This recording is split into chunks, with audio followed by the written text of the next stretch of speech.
Bang, tolong saya bang, ayam habis dijemur lama, ngorok, dan tidak mau makan.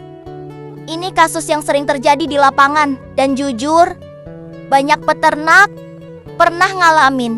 Biasanya karena kepanasan berlebihan, overheat, kekurangan cairan dehidrasi, daya tahan tubuh drop, gampang kena gangguan pernapasan. Makanya setelah dijemur terlalu lama, besoknya ayam bisa langsung lemas, ngorok, bahkan tidak mau makan. Cara penanganan: istirahatkan di tempat teduh dan adem, kasih minum, cukup bisa air gula vitamin, stop jemur dulu sampai pulih. Kalau perlu bantu obat pernapasan.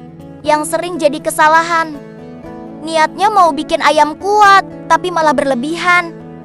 Padahal dalam perawatan yang penting itu bukan keras, tapi tepat dan seimbang.